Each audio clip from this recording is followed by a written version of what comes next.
Hey,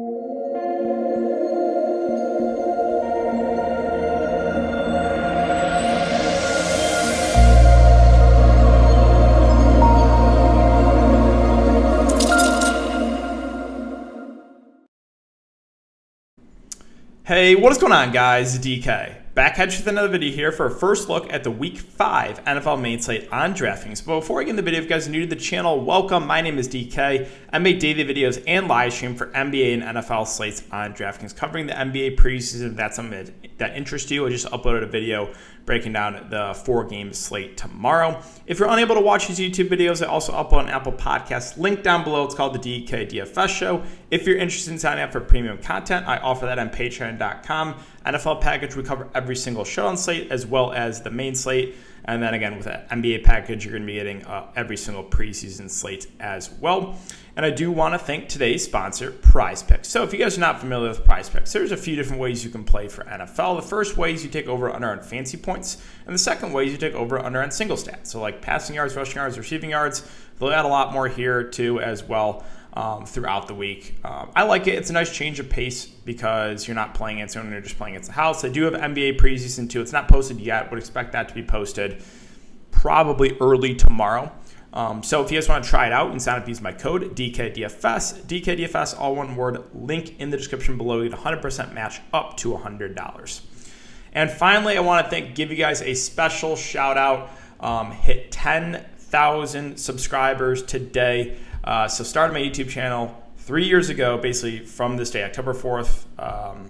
3 years ago, started my channel. Been grinding videos, live streams every single day. So if you're, recently just came along and subscribed, or if you're an OG, thank you guys for all of your support throughout the years. 10,000 subscribers may not seem a lot to some people, but for me, it's something I'm pretty proud of. So thank you again, guys. And if you could, make sure to hit the like button, subscribe to the channel, and hit the notification bell so you can upload videos and go live. Okay, so let's hop into the Week 5 breakdown. I guess really quick, we can go over my lineup here from Week 4's main slate. So Week 4 went really well for one of my lineups. I made two lineups again.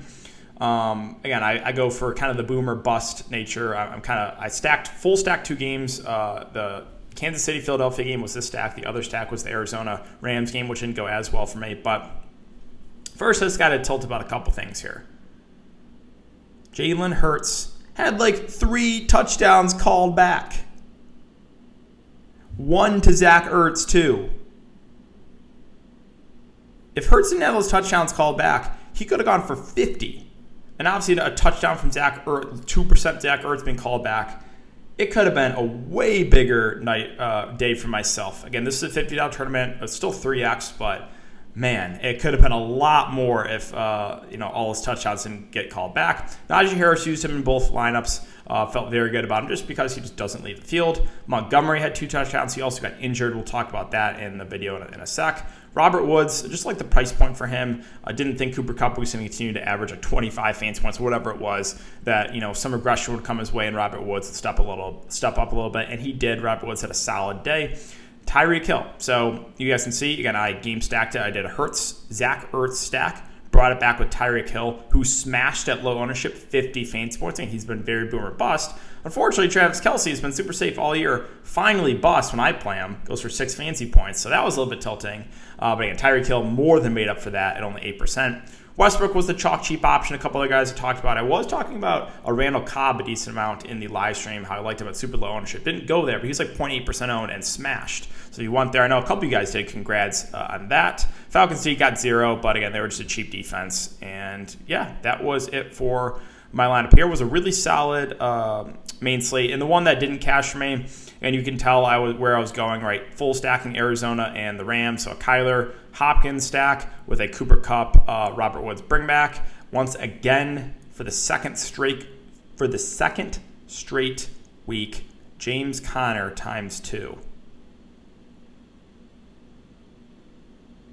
But, so again, told you I used Najee Harris in both lineups. Hubbard was a little bit disappointing, but you also had Sam Darnold run 2 touchdowns in. That's not going to continue to happen. I think Sam Darnold's 5 touchdowns through 4 weeks. Not going to continue to happen. I used Westbrook here again. Ingram was fine. And then again, the Falcons stayed. So those were my 2 lineups.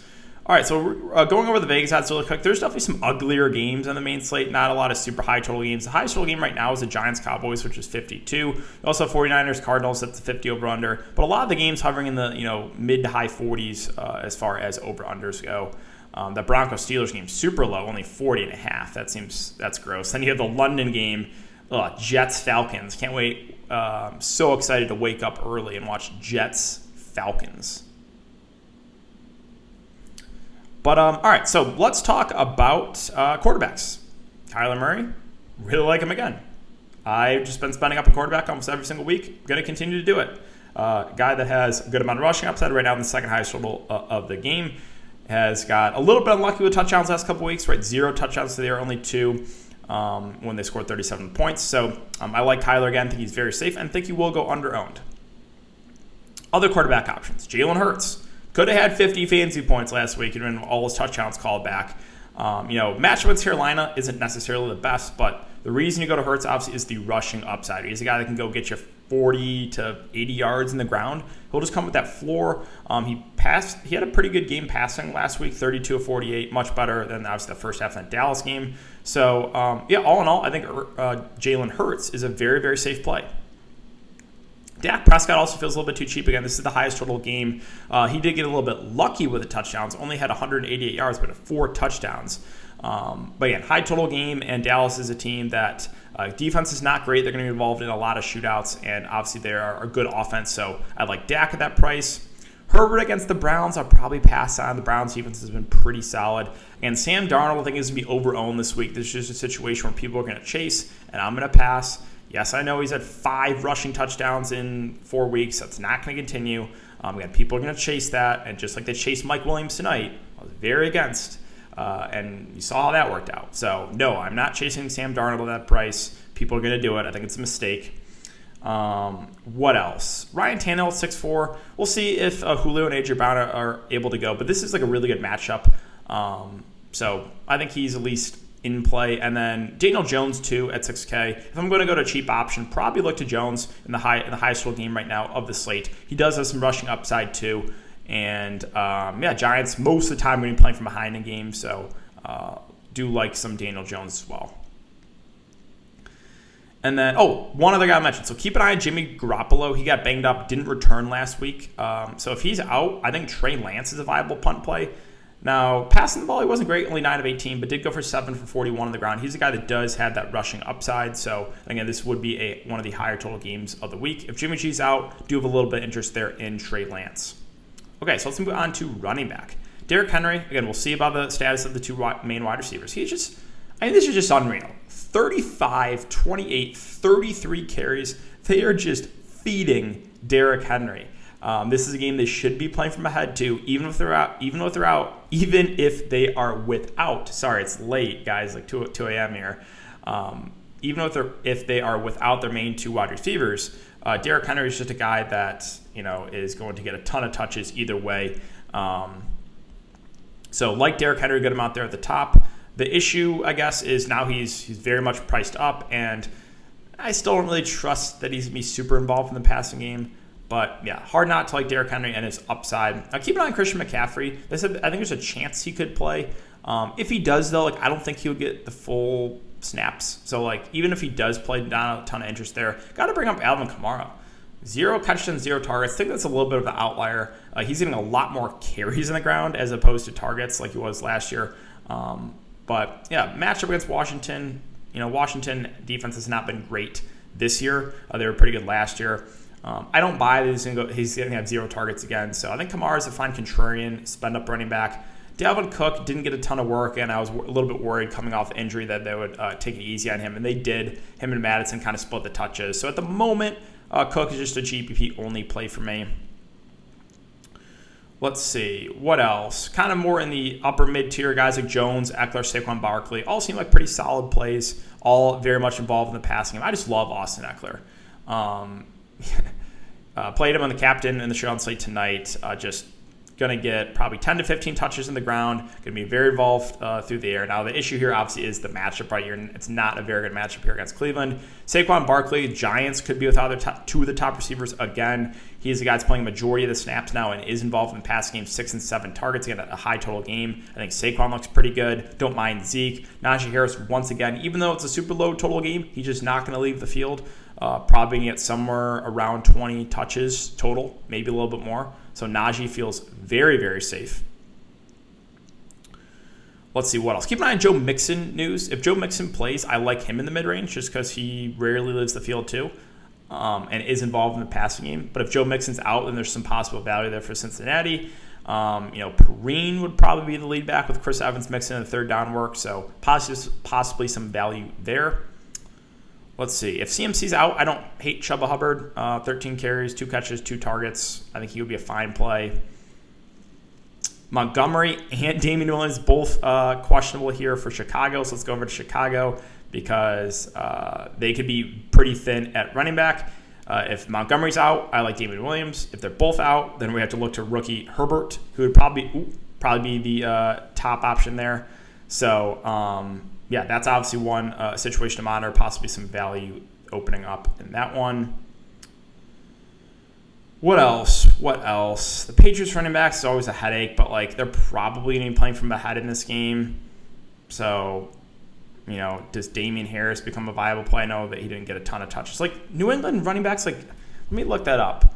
They just didn't run the ball. Again, I only watched that last part of the game, but they never ran the ball.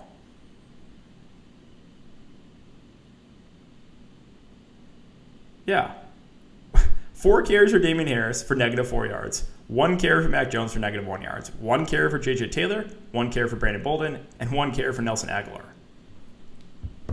Super weird from the Patriots. But, that's a game they're probably playing from ahead. So, a little bit of interest in him. And then finally, where is he? Leonard Fournette. So, Giovanni Bernard missed last game. If Giovanni Bernard is out again, I really like Fournette. He got the majority of the touches and then turns into their passing down back when Giovanni Bernard's not out there. And a game there, Tampa Bay's probably playing from ahead against Miami. He had 20 carries against New England. So, I really like Fournette if there's no Giovanni Bernard. All right, let's move on to wide receiver. So, wide receiver, Devontae Adams had a little bit of a letdown game last week, but obviously he's a guy that can go break the top off any slate. He's a guy that's going to get double-digit targets almost every single week, so don't mind going to Devontae there as a bounce back. I've been trying to play DeAndre Hopkins low-owned last couple weeks. It hasn't really worked out well, but a breakout game's coming from him soon, so I don't hate that for tournaments. Deebo Samuel had a really big game last week, but feels a little bit too pricey for me. Again, I'll pass on Mike Williams. I do prefer a guy like Keenan Allen, even though it's a bad matchup. I just prefer him.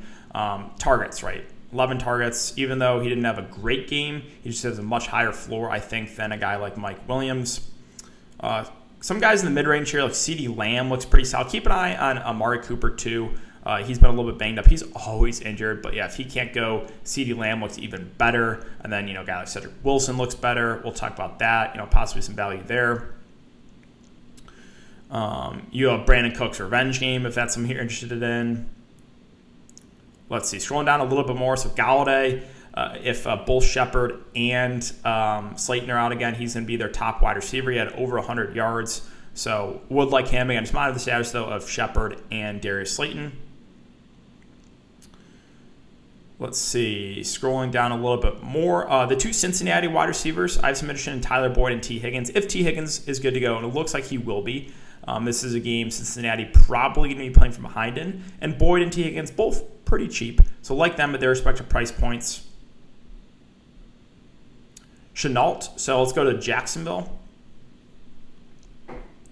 DJ Chark on the IR, unfortunately. But, so Marvin Jones, Laviska Shenault. The positive here is they're just going to be playing from behind almost every single week. And now, number 1 wide receivers out, so these guys do both get a boost. And then I got to mention Tavon Austin, who played on 41 of 56 offensive snaps.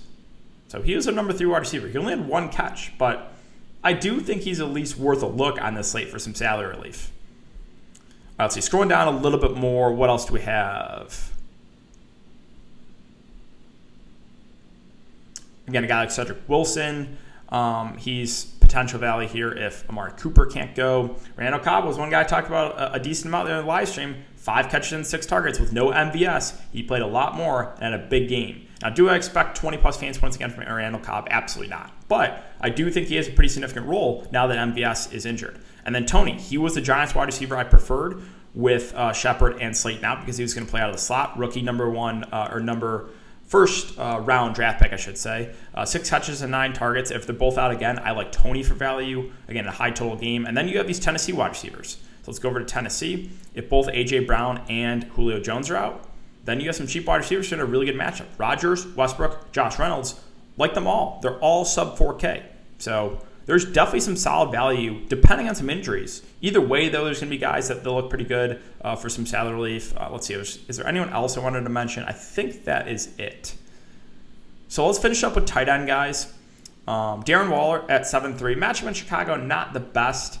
George Kittle, I do like. Keep an eye on the injury status with a calf injury, but he did gut it out and played a majority of the snaps, caught 4 catches at 11 targets. I think he looks like a pretty solid buy there at 5.6. Let's see. Hawkinson in a pretty decent matchup here against Minnesota. Again, Detroit's been playing behind almost every single week. So like TJ, even though he's had a couple letdown weeks, I think he can bounce back.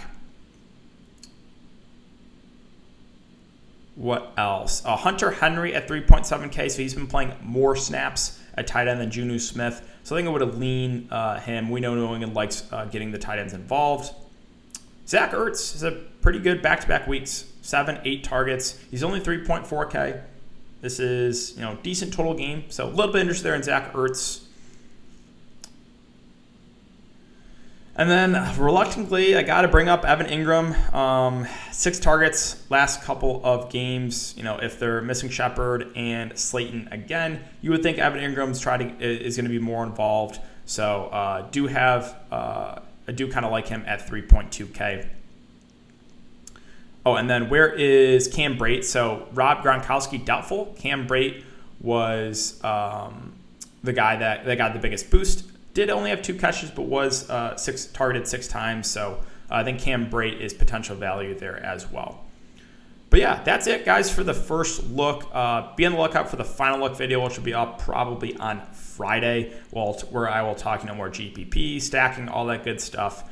So yeah, that's going to do it, guys. Thanks again for coming to check out the video. Really do appreciate it, and I will see you all in the next one.